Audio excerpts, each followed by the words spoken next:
Hey guys, welcome back to Cold Adventure with Christy. I'm Christy. I'm watering. But I just saw something that I have never seen in my 15 years of gardening. Sorry if you can't hear me.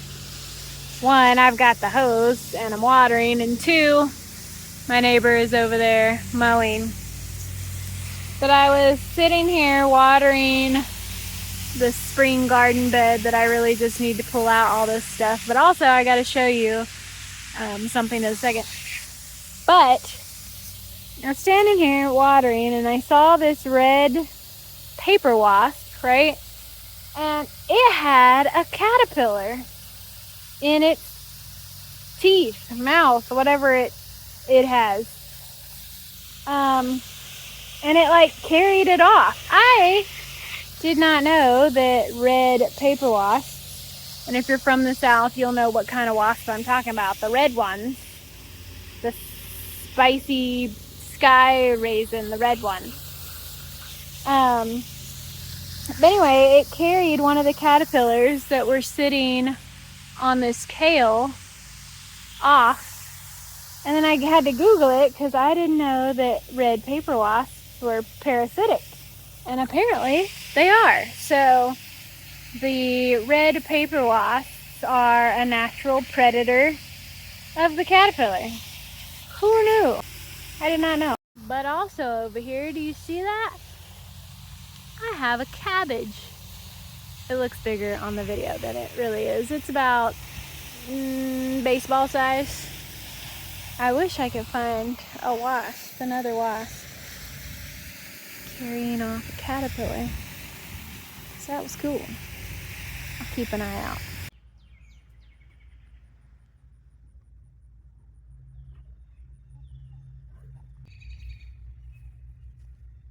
Oh, there was two. Did you see him? One went in the hole of the log. I bet that was baby. I saw another baby out here earlier.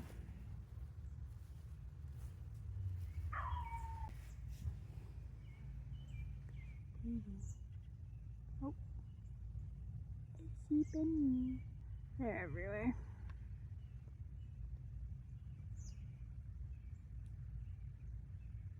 Okay, so I finished watering the garden, and I thought this would be a good learning opportunity, or follow along learning for both of us. So at the Homestead Festival, I sat in on a talk by Daryl Patton. He is the Southern herbalist. He's out of Mentone. He was taught by Bass, I think is his name, Tommy Bass, who's an old folk medicine herbalist. Anyway, the talk was very informative of like native type plants that we have in Alabama and what their medicinal properties are.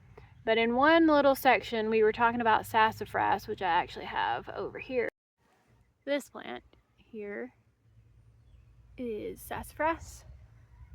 Well, it's a tree, but I could dig it up for the roots and make root beer. But it is also medicinal. Anyway, while I was at the Homestead Festival listening to this talk, they sidetracked from sassafras and talked about, well, the conversation got brought up about warts and sassafras. So if you break the leaf off of sassafras, it has this white sappy substance, and if you put that on warts, like planter's warts or whatever, it's supposed to get rid of them. Well, the same is true for fig plants, which I could do one of each, but I have this fig. It doesn't give me figs, so maybe it'll cure my warts. So I went to the dermatologist and I got this one with cryotherapy. So they froze it with liquid nitrogen, which was not fun. But obviously it blistered real bad and doesn't look very happy. I can't tell Like looking at it here, it might still be there, but I'm gonna let this one heal for a while. But I also have what I think is one right there on this thumb. And I've got 2 on my feet, but those were also frozen. So I think if this one's, yeah, right there, is a wart, I'm going to try this fig sap. And we'll just see. You see the white, I can't focus, the white stuff coming out of it.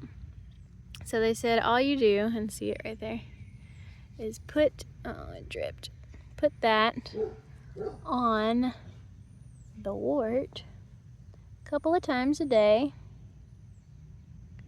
You don't have to put a band-aid on it or whatever, just get it on there. So I dabbed some of the white sap on there. It dried pretty fast. I'm gonna put this leaf in water, see if I can reuse it a couple of times, because I feel like if I'm doing this a couple of times a day and going back to the plant, that's a lot of leaves. But again, I have that sassafras, so I'd like to end the experiment with the same thing I started with, just to see if it actually works. But we'll see. I'm going to take this with me to work and see if it still has the white sappy substance, and I'll keep you updated.